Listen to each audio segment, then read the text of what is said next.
Good evening, everyone, and thank you for holding on to your seats. And we are back with another interesting session. In this session, we would be talking about research and industry adoption of quantum security with a very vibrant panel. With that, may I please call on stage Professor Robert Young. Professor Young is a professor at the Department of Physics, Lancaster University, as well as he's the director of Lancaster Quantum Technology Center and CTO at Quantum Base. Welcome, Professor. Thank you. Professor Prabha Mandayam.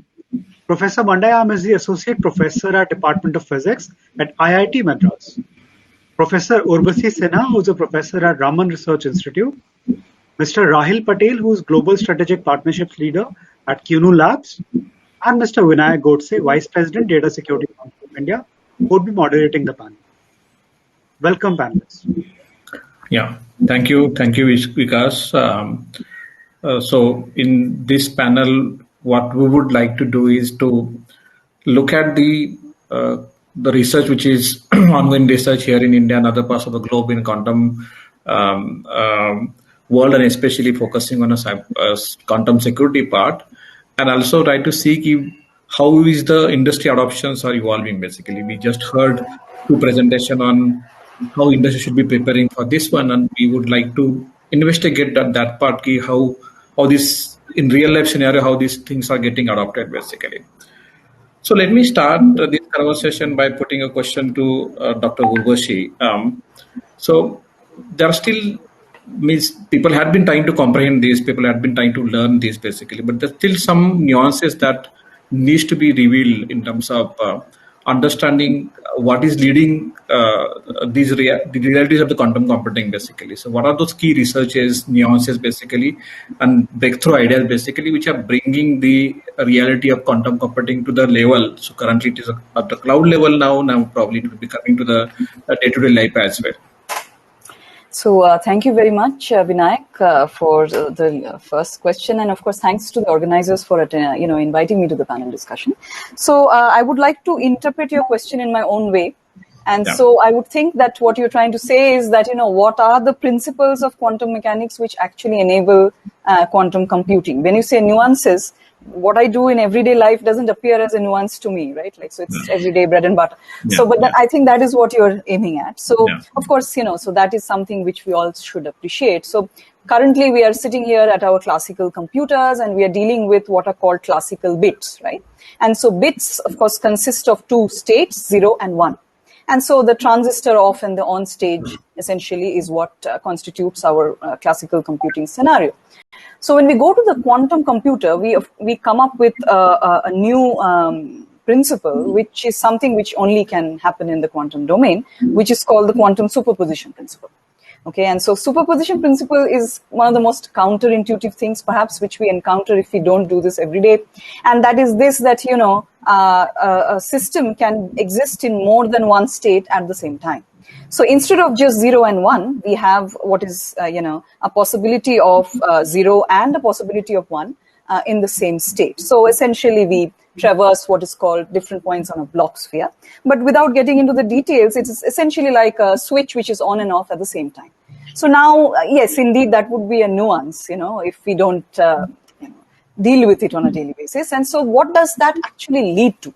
So when you have a single qubit, then, essentially the dimensionality of the state space that you're accessing is 2 to the power 1, where 1 is your single qubit. But as the number of qubits goes up, let's say n, so then the dimensionality becomes 2 to the power n. So what we have been after as a community is this number 50, 2 to the power 50 dimensional space, which gives us this, large number of possibilities when the quantum algorithm is running. So essentially you begin with a quantum state and then you have these plethora of gates and so on for whatever protocol.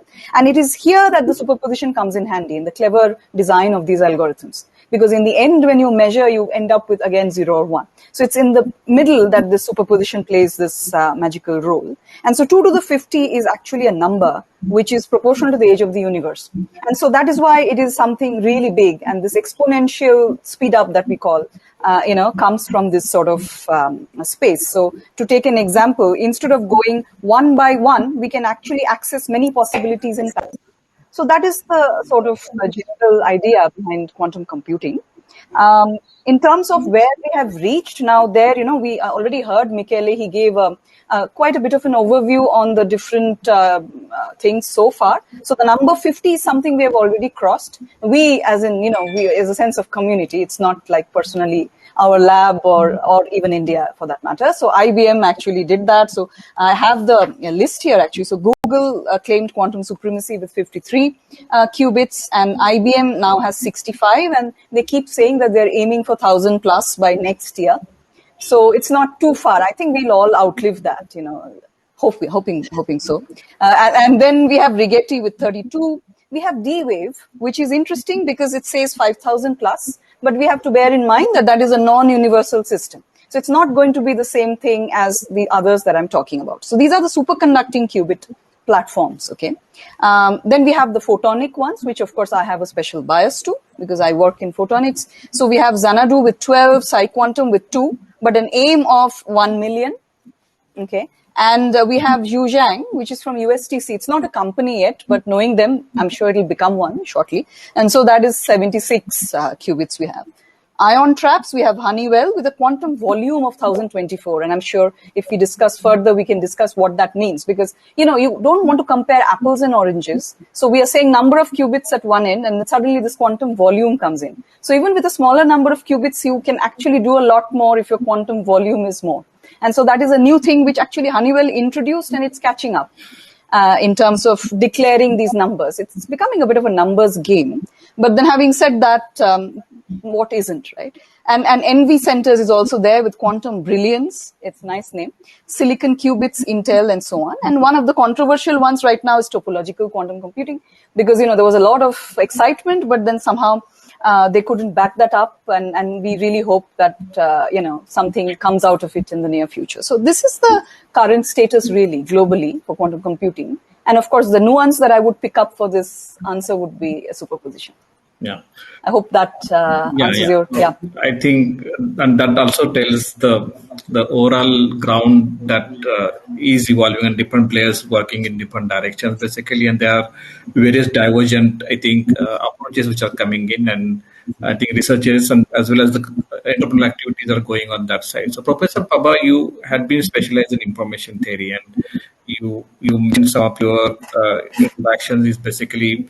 You have been not only exploring the information theory, but you are also looking at information theory to explore the fundamental physics questions as well, theoretical physics questions as well. So can you just help us understanding the research area that you have been working and how you have been using the quantum information theory for the different kind of work that you have been doing? Thank you, Vinayak, and thank you for inviting me to this wonderful panel discussion, and a very timely one, I might say, given that today we are in what is often called the NISQ era, and this kind of summarizes part of what Professor Urvashi was just saying, that today we are in an era where we have noisy, small-scale to medium-scale quantum devices, right? Of course, these devices are expected to have tremendous potential, theoretically, but in practice, we are some distance away from realizing the true potential of these devices. One primary reason being that of noise, right? And I started off with this because part of what I do is to address error correction techniques or noise mitigation techniques, right? And this noise that these qubits undergo, say Professor Urvashi spoke about these 50 qubit devices or 70 qubit devices. So what prevents us from really putting them all together and getting to thousands of qubits?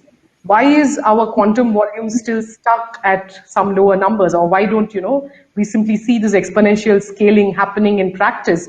The reason is because these qubits are not isolated. They are constantly interacting with their environment, and this is something that I'm a theorist, but even an experimenter, as Professor Urvashi or Professor Young will vouch for, cannot prevent this unwanted interaction, right? And this is what is called decoherence, and it has its origins in very fundamental physical principles of a system-bath interaction, what is called open quantum systems. I'm just throwing some keywords in case there are students who are listening and would like to go read up more. But so this causes noise, this causes qubits to lose the state that they are prepared in. to lose the superposition, which, as Professor Urvashi highlighted, is a key factor contributing to the speed ups and all this promise of quantum computing. So one aspect of what I do is to try to understand this decoherence, to see what we can do to, now decoherence is not a process which can be fully reversed. So to what extent can we control this decoherence? To what extent can we improve the lifetimes of our qubits so that they can realize their full potential, right? That is one aspect of what I do. The other aspect which you asked me is very interesting, which is how does quantum information theory interact with fundamental physics, right? And this today is often called, the next quantum revolution in some sense. Quantum information theory is probably 2 decades old, right? Or maybe more for those. I mean, there have been people who've been thinking about it for several decades now, but I would say as a more mainstream occupation, it's maybe 2 decades old. But in the last decade in particular, I would say that quantum information theory has now pervaded almost every aspect of physics. I'm hearing an echo suddenly, yeah. So whether it is, say, condensed matter physics, which is the study of many body systems, or whether it is the study of black holes, right? Quantum information theory has pervaded every aspect of physics today. And one key feature of quantum mechanics, which now is the sort of key linking factor between quantum information theory and, say, condensed matter or cosmology, is entanglement, right? Which would be the other pillar on which quantum information and computing stands. Entanglement is very uniquely quantum phenomenon. Originally, is discussed even in the works of people like Schrödinger and so on. Key feature being that you can have 2 quantum systems or 2 physical systems, which have correlations beyond what classical physics, let's say, allows. And what is more, you can have states where there is more information in the whole than in the parts. Okay, and this very, it's a very deep feature of entanglement, that you have knowledge about the complete state, but you're very uncertain about the local parts of it, the different parts of it, right? And this feature has been now used as, is now almost a tool in exploring the properties of many-body quantum systems. So that is one aspect of what I do, where we try to understand how entanglement grows in quantum many-body systems. A more recent collaboration actually is with a string theorist in our department, and we are now trying to understand, some deep puzzles involving, say, very fancy objects like black holes. We try to understand how information propagates or, scrambles through these very complex systems, and entanglement becomes a key feature through which we understand all of this, right? So maybe I will stop here and we can discuss more as we go along. Yeah, and once we talk about the quantum information theory and various different applications and probably areas for exploration. So, Professor Rapport, you had been talking about the concept of quantum information theory to help. So, how do we bring this to the end consumer's home? Basically, something that you have been talking about. So, can you just help us understand that? Like, how do we bring that concept to the home? What it entails, basically, what kind of ecosystem that will be required for some common people to use these particular, benefit from this particular scientific evaluation? Yes, of course. Well, firstly, thanks ever so much for allowing me to be here. It's a pleasure to be on this panel, and really, really happy to answer that question. I like to think of myself as a technologist. I think the technology in quantum technology is really important. We need to make technologies practical, and so absolutely the question of how do you bring quantum information into the home is a really pertinent one, especially when we look towards the future. And one piece of work that we did was actually looking at leveraging existing fiber networks. So fiber networks are becoming really, really important for delivering high-speed broadband. I'm sure it's becoming more and more pervasive in India, but particularly in Europe and the UK, it's the norm now. Most people have a fiber going somewhere close to their house. But the problem, of course, is, and as already been reflected, is that quantum information is very fragile. So, if you have an entangled state, or even if you have a superposition state, it's very easy to do something wrong and to make it collapse, or to be blinded by classical states. So if you have a fiber that's delivering you gigabit internet, how do you essentially also put quantum information on the same piece of fiber? And the work we did, we basically sneak the quantum information in when the network is quiet. So when a zero is being sent, when there isn't a flash of the classical laser, we sneak in the single photons that are needed for transmitting the quantum information. And so it's really just changing the transceivers. It's changing the hardware at either end of the fibers so that you can basically separate out the quantum information from the classical information. And to the end user, to the home user, it needs to be seamless. It needs to be simple. It needs to. They don't need to know that that they're using quantum key distribution and their communications are any different than they were before, other than now they're provably safe. So hopefully the future is really very, very little different from it is now, apart from the fact that we will have these new technologies that will allow us to do things that we couldn't before. Yeah, and one of the things is, as we are with you basically, so I think we had been talking about the billions of devices joining the network, right? And in classical security, we had been trying to find the solutions, and either at edge level or at network level, and probably at a various application level as well. But the key part is the devices joining on the network, and I would like to now really explore the security areas of this one. So these devices, and because devices could be joined, because until now we have been still in a very close environment where we will be knowing these devices will be joining to the network. But in the coming future, the IoT paradigm, where so many devices will be joining the network, and uniquely identifying the devices, probably that is one of the area that you have been researching from the security perspective. So can you help us how in the IoT paradigm the quantum security could really contribute? Yeah, so it's a really good question. Thanks. So first of all, I should say that I'm firmly a believer that we're on the tip of the iceberg with quantum technologies, and I like the analogy of looking back, 70 years on where digital technologies were. If we're in the 1950s, nobody's going to predict the internet or how pervasive Internet of Things devices are in our lives. And so it's really difficult to say what the future will hold. So I don't want anybody, listening to this call to think that the only interesting quantum technologies are quantum computers and quantum key distribution systems.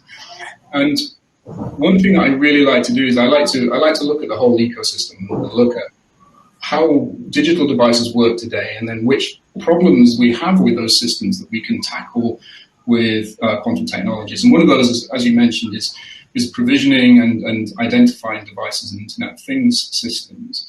And we can actually use quantum technologies to do this in some fun ways. It's a little bit different from what we've talked about so far, but basically, when you make anything at the nanoscale, small changes in those devices make huge differences to their properties. You have effects like quantum confinement, where a small change in a length scale leads to a huge change in confinement energy, for example. So we can use process variations in silicon processors, for example, to uniquely identify the diodes which are in the systems.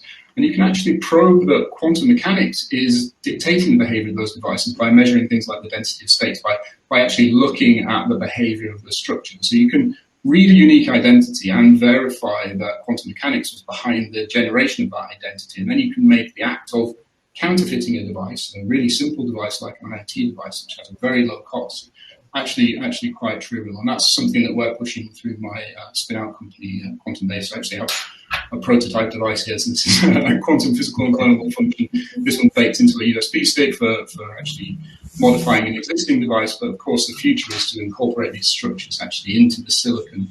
And so again, it's seamless to the end user. And I'm sure we heard earlier about quantum random number generation as well. And again, we have pure quantum random number generators which can be incorporated into silicon. And the idea is to basically have a suite shop of components. So we have quantum communication chips, we have quantum physical and clonable functions, we have random number generators, and you can combine these together to make ecosystems which become as secure as we can make them with our current bounds of technology. Yeah, and I think So largely until now, we had been largely talking about the entrepreneurial and probably the research activities and research work which is happening at the university level. But as Professor Joshi also talked about the entrepreneurial evolution, and some of the big organizations like IBM and Google have been making significant investment in this area. But there are a lot of startups in this area as well, in a quantum computing area. So, and they have been doing quite a familiar work, but significant number of startups in the cybersecurity space as well. They are leveraging the quantum mechanics to deliver the security solutions, and also evolving the way to manage the cryptographic issue in a quantum age, basically. So Rahil, managing or probably coming up with a entrepreneurial idea in a quantum security space, basically. So this is very deep down research focused kind of area. So how this journey of transitioning such kind of work to the entrepreneurial activity, which is now, we just had seen a small prototype here, but you have products and devices in the market in this area, basically. So help us understanding this evolution and the kind of investment that QIntelliLab has made in this area. Thank you again, Vinayak. Thank you for the opportunity, and again, glad to. Can you hear me? Sorry. Yeah. And again, I'm pleasure. It's a great pleasure to be with the who's who of quantum. All the three professors. Again, honor to be here. So to answer your question, when we started in 2016, right? It was a thought of somebody that had to be put into action, right? So there was a lot of scientific research that went behind it, but then the scientific research had to go into conversion of a product, right? And one can realize that creating something out of very little or almost nothing is typically the most challenging for any entrepreneurial journey, right? So to kind of put things in perspective, there were no reference designs, there was no circuitry. Everything had to be started from scratch. You had to experiment a lot, innovate as you go along, to kind of come up with a workable product, right? And it requires, as you can imagine, a lot of patience, a lot of resilience, a lot of expertise coming from various faculties. I would say not only just optics, but also precision engineering, software engineering, security, so on and so forth, cryptography. So the point was that it required a lot of different skill sets to come together, put in all their relentless days and nights to kind of conceive with a product that comes from science, right? So as Professor Young was mentioning, it has to be ubiquitous so that all the users can basically adopt it, right, in a very non-remedial way. So the good thing was that we had a founding team that had a vision for 10 years, right? And turns out that 5 years down the road, almost 5 years down the road, everybody's talking about it, and now we actually are on a forum speaking about the importance of it. So that is a very good validation from an entrepreneur perspective, that what was thought to be 10 years has shifted along in 5 years. The other side of the sort of the tangible things that we have put out as the fundamental of root of trust is the random number generation. So I think we created a portfolio of random number generators going all the way from optical random number generators to something that we can put on Professor Young's device, which is a very small chip, 3x3 mm chip that works on radioactive decay, which is also random. So because we realize that there will be low power devices, there will be small form factor devices, there will be large throughput requiring devices that will require seeding of this random number generation, right? So we had to come up with ways of addressing all those market requirements, and as I said, everything was from scratch, so we had to kind of build along our way, and we have it would be interesting to kind of let people know that along the way we have blown up quite a bit of SPDs, and they're very expensive, and then the founders were okay with it. So that was it's an amazing experience, and the reason why we stay behind it is primarily because we feel that this is a paradigm shift that's coming along, and I think we all have to be participative of it. Right now, it seems like an option, but I think going forward, as Professor Urvashi was also mentioning, that as things move along in the quantum computing space, security will become even more important. And I think we have sort of put in the first leg of it and created products that people can start using. So exhilarating journey, and again, very interesting. There's lot more room to be kind of improved upon and taken to the next level. Yeah, and then one of the things that you talked about is the long-term vision, right? 10 years long-term vision, and that's true with the research in this area also, Professor Urvashi. So we just heard from National Cybersecurity Office, Council Secretary Office, basically Manjit Singh, talking about some of the plans that as a country, the different departments have been laying down for research in this area, both in a quantum information theory, quantum computing, and more importantly for the cybersecurity as well. So how do you see those initiatives taken and those efforts which is being put together? One is the bottom-up research which is happening in university, but the kind of a top-down incentivization and kind of programs, kind of funding and investment that are required to be put for such kind of a long-run research area. So how do you think that as India, as a country, we have been evolving and probably addressing some of these research challenges, and as well as trying to keep a pace with what is happening at other parts of the globe as well? Yeah, so it is indeed true. I think I can hear myself, but maybe I'm hearing things. No, okay, yeah. So okay.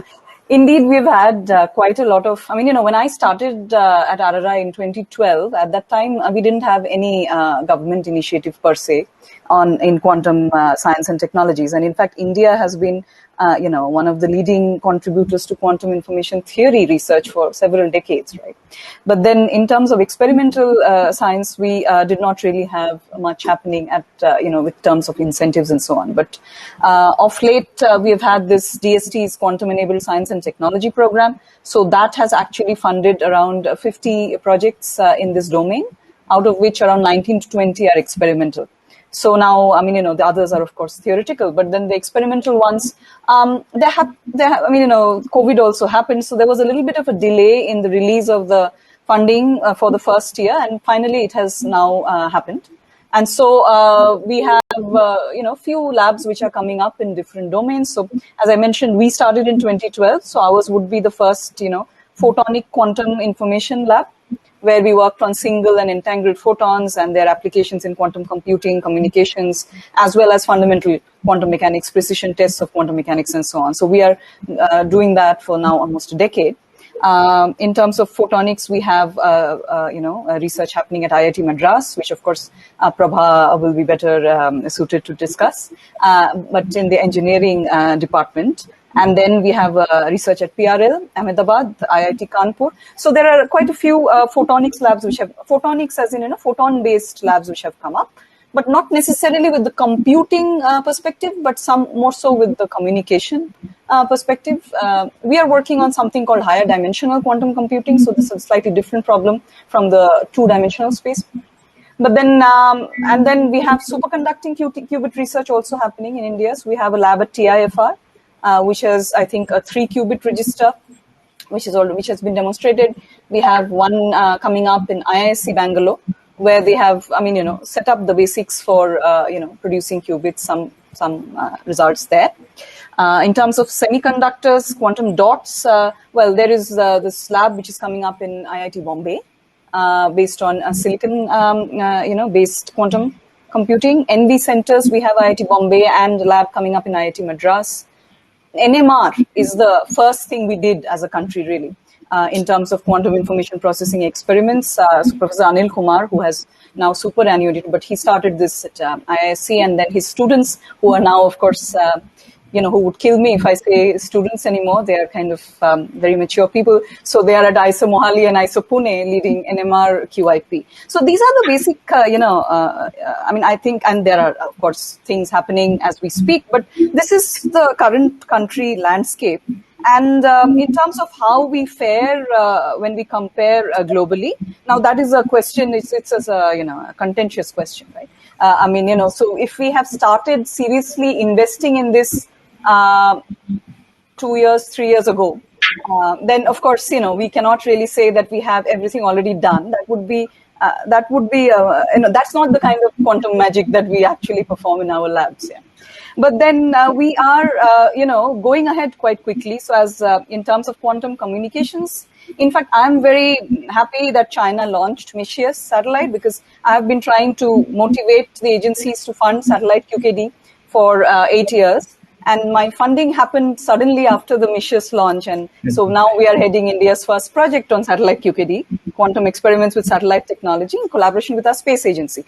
And, we have done many things there. And I think we have some presentation from the students later also on the first free space protocol, on the first, lab to building protocol, and so on and so forth. And we are gearing up towards the satellite aspects in the next 2 or 3 years. But then, having said that, as somebody who has been doing this for a while now, I would like to say that if there are policymakers who are listening to this, while other countries have done many things, that doesn't mean that it takes us much less time to do the same thing. I mean, we do have some relevant research to look at as a community, but still we have to do the, proof of principle stuff before we can, really go up and start having the satellite QKD or the 50-qubit quantum computer. So it is wrong to think that, because somebody has done it, we should do it in a day. Because we still, one thing, Vinayak, that we really need to bring forth in a forum like this is what kind of ecosystem do we have in India. So it's not just about, these labs which are working and, some older, some newer and so on. What is the kind of infrastructure that we have in our country for quantum research? So, of course, coming from places like IITM and RRI, we have good institutional infrastructure. But if I actually want to demonstrate a photonics experiment in the lab, I still need to buy my lenses from Thor Labs and Newport. And while Robert will get them in a day, I will still have to wait 6 months. So not only am I losing out on, time, I'm actually also becoming less competitive, because whatever I had planned 6 months ago, maybe somebody else would have thought of it and already procured the components and done it. So if we want to really become leaders in this as a community, we need to develop, the capability to make these things in India at a competitive price and also at the highest precision level. We have few companies, who are making optics, optomechanics and whatnot, but they actually don't come out as the lowest bidder when we do our tendering. And that is amazing, because we actually take pride, that we are, don't we say that our grants should be lower in price because our manpower is quote unquote cheap, right? So, let us make use of that and produce things also which we can buy and become self-sustained. This is where China has done really well. And so this is something which we really need to remember, that, it's not just about who's making the computer or the communication or the sensing. We also need to become self-sufficient in terms of availability of these, resources. Otherwise, we are never going to manage to, lead the space. So this is something to keep in mind, I would say. So let by hearing you, let me really go to Dr. Robert Yang to understand how things works there in the UK and European ecosystem. So how exactly the research in quantum computing and security is evolving there, and what is definitely the things that we just hear, but there could be some challenges also you're facing in the way you have been working there. Yeah, I completely sympathise with what's been said and support all the things that have been said there. I think that's incredibly important. The UK is a very interesting country. When we can't be a manufacturing nation because we're such a small nation, and so our strategy has to be different from India's. We generally lead in intellectual property and thought, and trying to patent things, and then partnering with global organisations.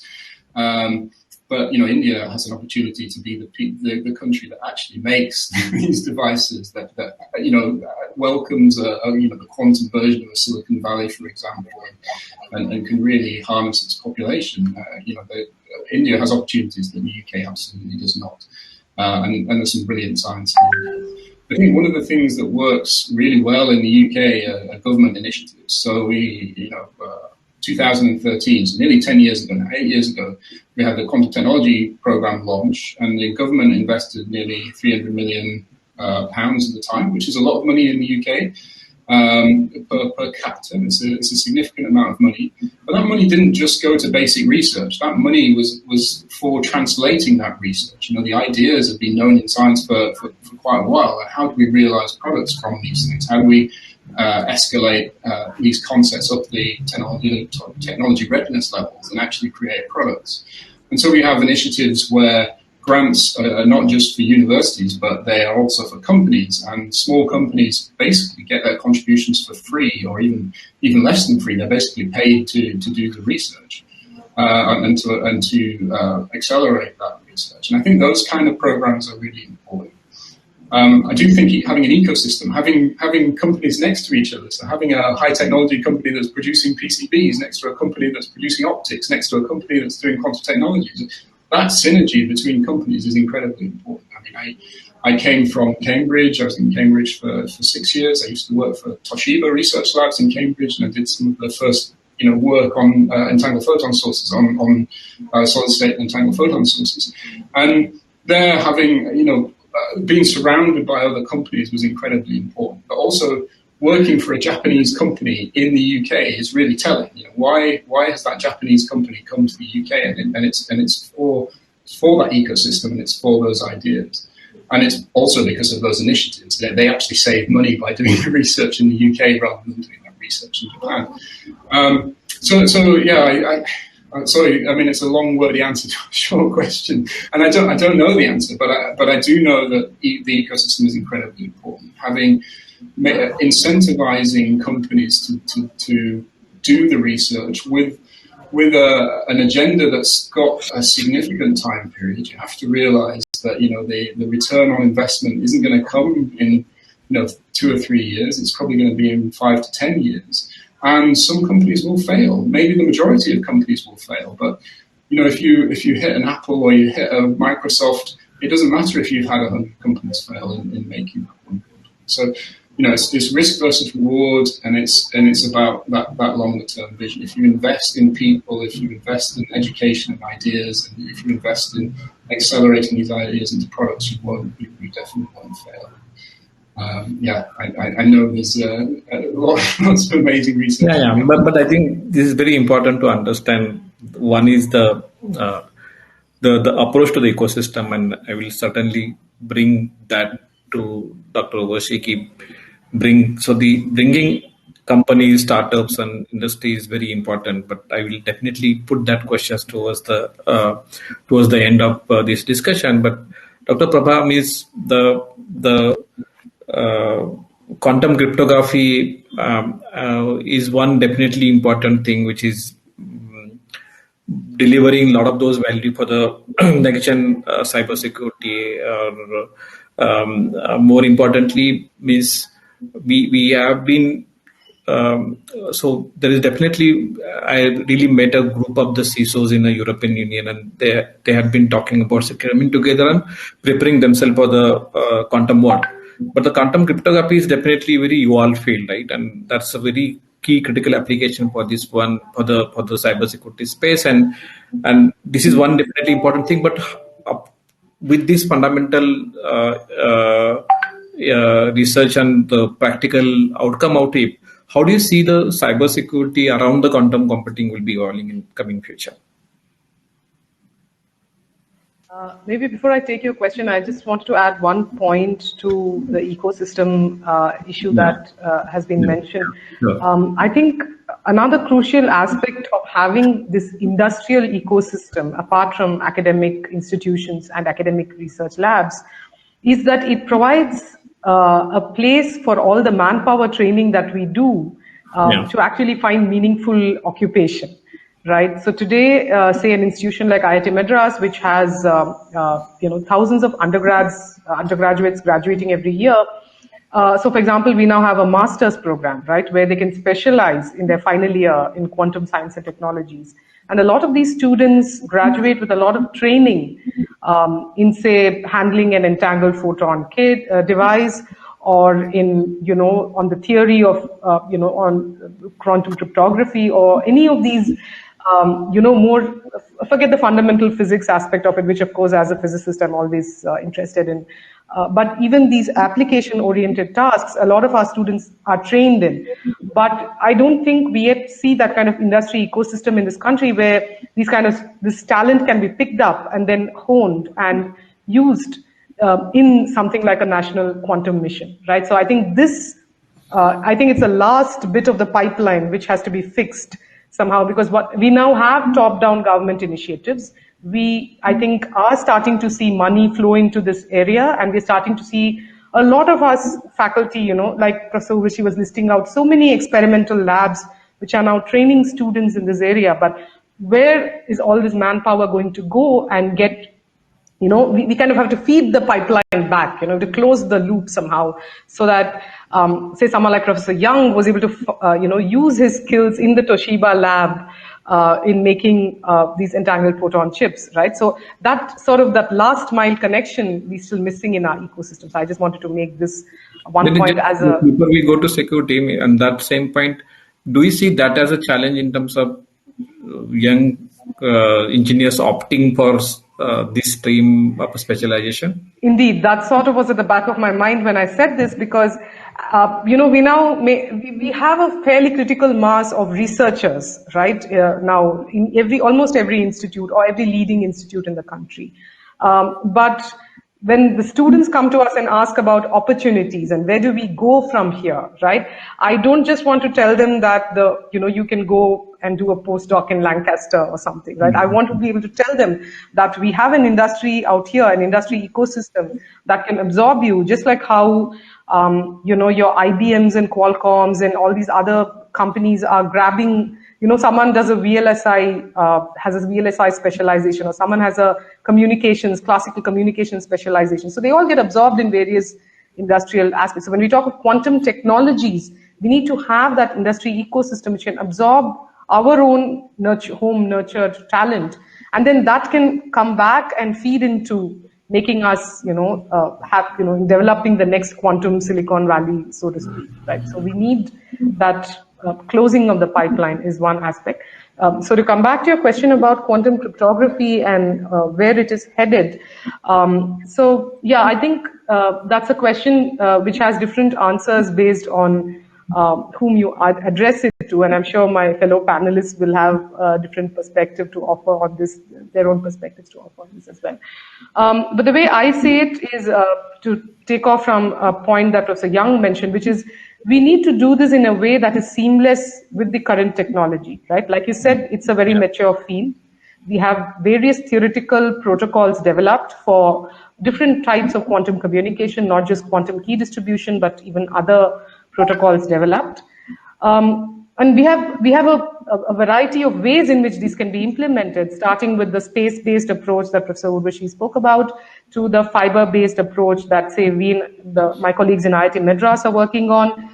So there are different platforms on which this can be implemented. But the question is, how does this get integrated with the existing networks that we have, with the existing, let's say, fiber optics networks that we have, with the existing free space communication networks that we have, right? So it's this integration which is, I think, going to be one important challenge.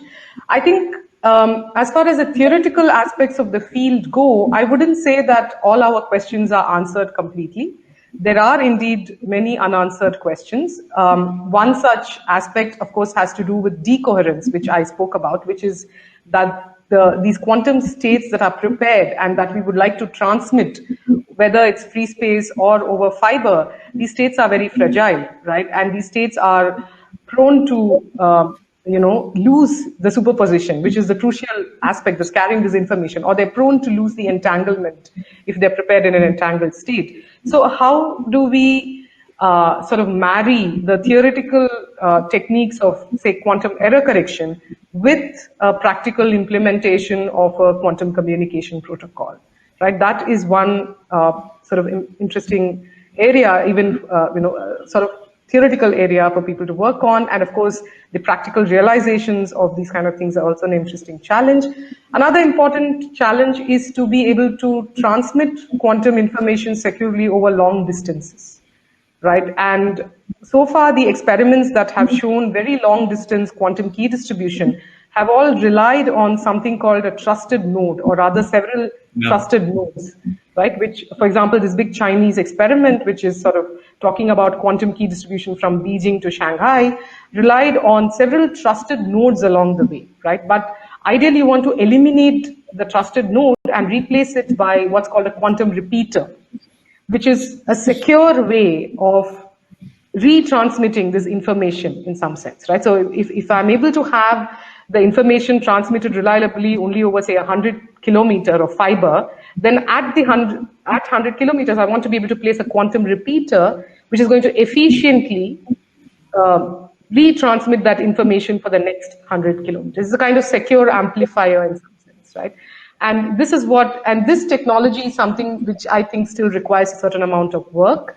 For example, there are people working on in IIT Madras on this NV center-based qubits, right? So these qubits are thought to be a very good candidate to actually make such quantum repeaters.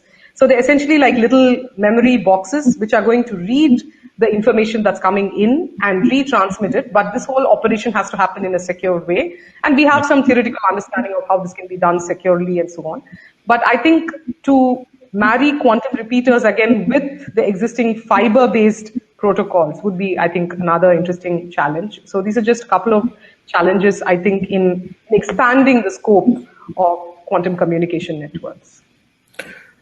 Yeah, and Rahil, I'm just trying to look at some of the questions which is coming here, and from the security professionals perspective, right? So there are a lot of questions in mind, right? So one question is, there are a lot of this on-prem solution, edge computing solution, and there are a plethora of solutions that we work on, right? So they say there is 600 plus types of the solutions in the market now, and thousands of companies have been delivering and coming with a solution basically.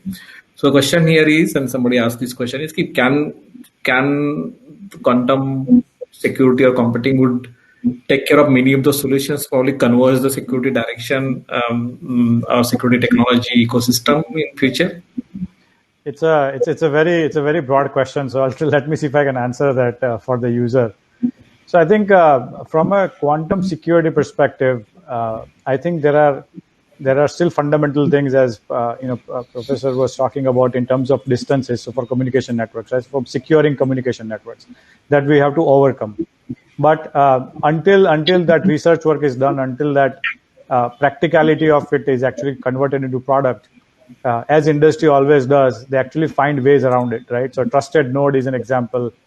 Conference key distribution is another example, right? And then free space, as Dr. Urvashi was also mentioning, is something that kind of addresses that space, right? But from an end user perspective, when you look at the data itself, I always kind of joke around, and I'll put that here as well, is if the whole premise of somebody doing a ransomware attack is twofold. One, to stop access to your data, and then second, to expose your data if you think is very important or confidential, right? So quantum can, I think, solve one problem, which is if I encrypt that data using quantum encryption, and then if somebody does a ransomware attack and takes my data away, he can have at it, and he will never be able to decrypt my data, right? So that there's no need for me to actually pay him the ransom, because my data will continue to be secured, right? So that is an example of how parts and parcels of the technology can be applied to certain things. We are working with one of the telco providers in India for the next generation 5G implementation that they're doing. And their challenge is that because of the density of the access points that are going to get out into the space, the roaming of the end user devices would be much more significant. Now, in that scenario, how can I actually authenticate that device genuinely and kind of store that information, for auditing and logging and billing perspective, right? So there again, quantum plays a role wherein I can actually give them a true random quantum number generators that can be assigned to a unique ID for either identification or authentication of the device, right? So the point is that can quantum solve all problems? The answer is probably no. But can it solve a lot of the classical problems? The potential is absolutely there. And some of the use cases that we have done in the industry, be it in defense or otherwise, we have kind of strengthened the existing infrastructure, security infrastructure, be it PKI, be it the existing VPN, be it existing file encryption mechanisms.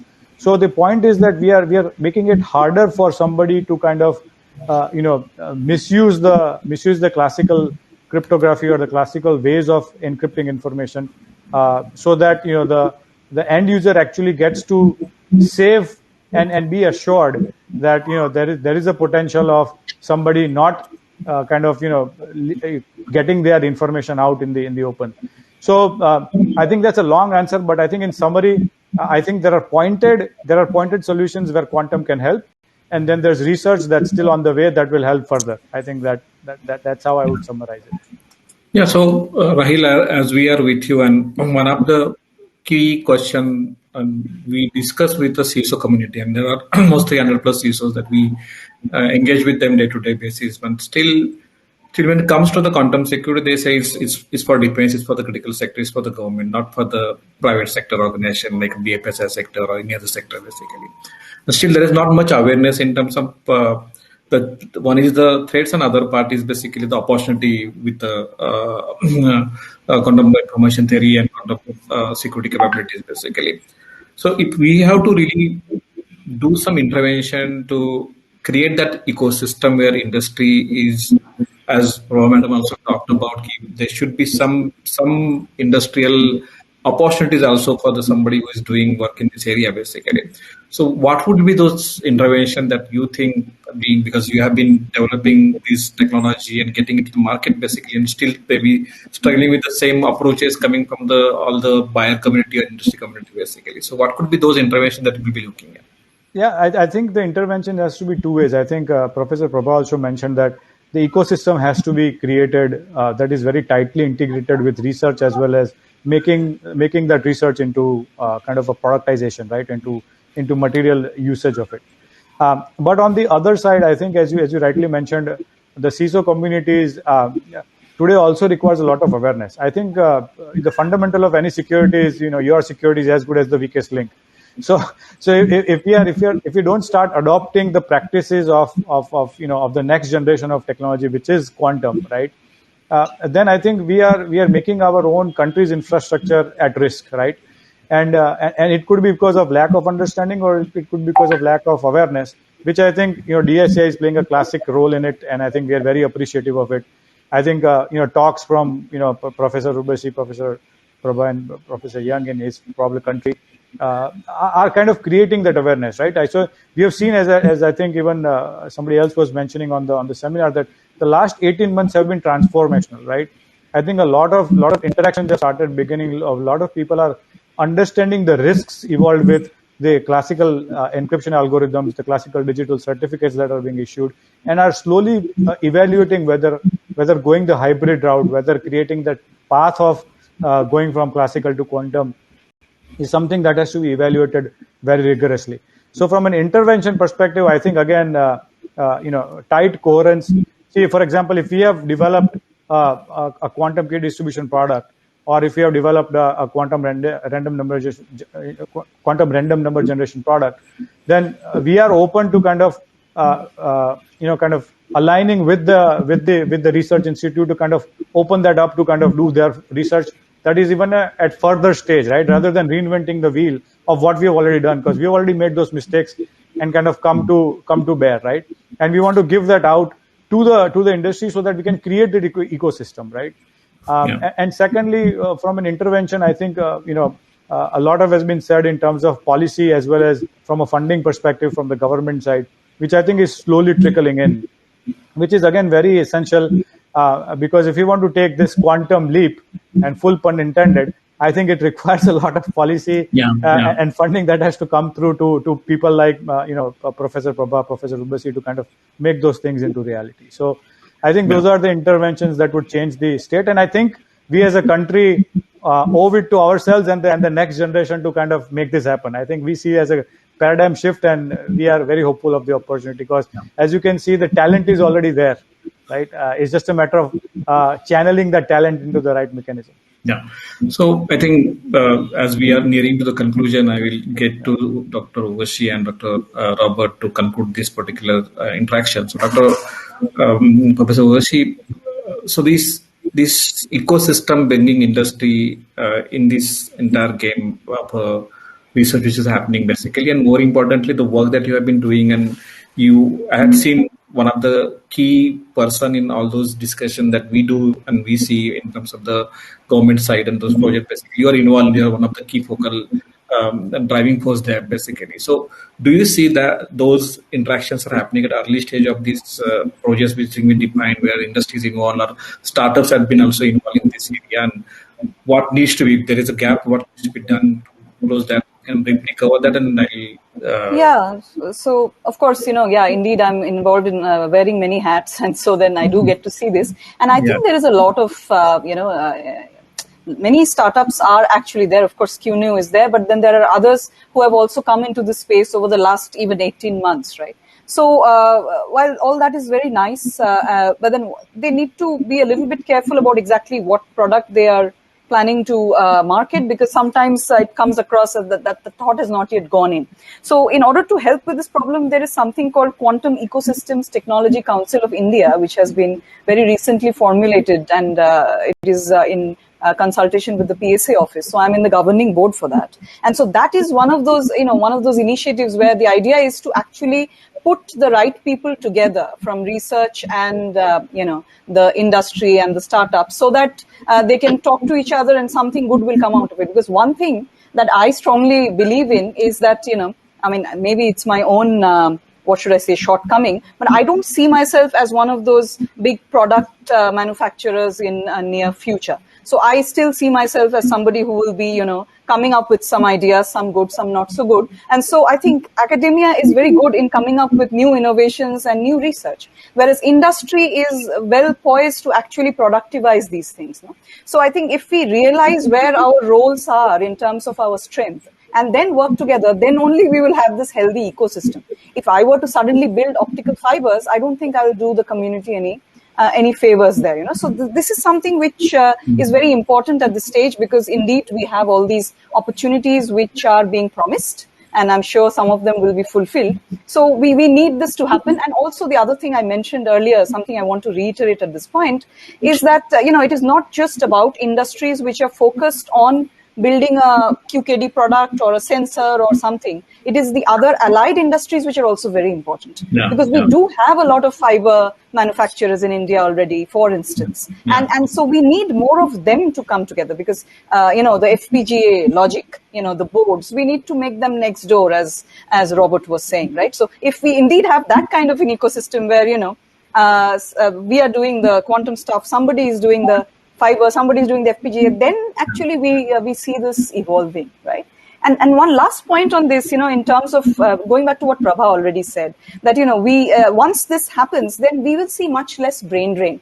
Because at the moment, at least in my own, little enterprise, I really have a lot of issues with, people finding everything abroad good. No offense to you, Robert. But then, the point is that, we are actually a very rich country in terms of ideas and science and innovation. And at the moment, it's very different from what it was decades back when I was a student, which, as you can guess, was a long time ago. So then there are opportunities here. And it would be very nice if students were encouraged to actually contribute to those opportunities. Because if we don't serve if we do a PhD with Prabha, if that person comes to do a postdoc with me, that would serve our ecosystem slightly better than, I keep taking Robert's name because he's the only non-Indian in this thing. So it's no offense again. But you see, all this actually comes together. So it's not, we want to have our self-sufficient academic, industrial, and government ecosystem. And one initiative that I should tell this audience about is what is called JESDA Open Quantum Initiative. So GESDA is the Geneva Science Diplomacy Anticipator in Switzerland. So there's this Open Quantum Initiative, and I'm a member of the core committee there. So the idea is to try and encourage these big giants, like IBM and whatnot, to actually make more of their resources available for free without geographical boundaries. So quantum for all. And so something that, again, we as a country can contribute a lot to, both as users and contributors. So again, a long answer, but I don't miss the opportunity to say this. Thank you for the long and very passionate answer for this. So, so to just conclude this discussion, I really thank you, Urvashi, Professor Urvashi, then Rahil and Professor Prabha. But in the interest of time, we need to conclude because we are to do other session as well. So, Professor Robert, just briefly, how do you summarize this ecosystem that we need to build in India and other parts of the globe in terms of really realizing all the potential that quantum age throws to us, basically? Well, it's a very difficult question and very, very tricky one to answer in a short space of time. I think I gave my main thoughts earlier, but I absolutely agree with the point around addressing brain drain. I mean, India is such a nice place, and the idea that your best scientists don't want to stay in India is ridiculous. You need to incentivize people to stay there because you have everything you need to keep these people there. And yes, I feel ashamed. I feel ashamed by the number of applications. I probably get 1,000 applications a year from Indian students saying, can I come and work in Lancaster? And we shouldn't. We really shouldn't. There's nothing wrong with people moving around. There's nothing wrong with people sharing ideas, but it shouldn't be a brain drain. That's really wrong. But yeah, the ecosystem problem. I mean, it has to be addressed at government level. You have to inject cash. You have to accept failure, and you have to believe in a long-term vision. And always I don't know what the situation in India is, but always the problem here is the length of term of government. Governments never have long stints, so they're never held accountable for the decisions they make. And if there was a program that ran for 10 years and was judged, at intervals, then we'd really see some better progress, I think. The problem is that politicians make promises which are 2 or 3 years long and never delivered upon, which is not something that's suitable for scientific development, unfortunately. But sorry, but yeah, I guess to conclude, I mean, I've really enjoyed the panel. Thanks ever so much, everybody, and it's been a pleasure. Yeah. Thank you, Professor Robert. Thank you, Professor Prabha, Rahil, and Professor Urvashi. We look forward to do many such kind of interaction in the future as well, and look forward to reaching out to each of you for many future conversations as well. Thank you for joining us today evening. Thank you very much for the opportunity. Thank you.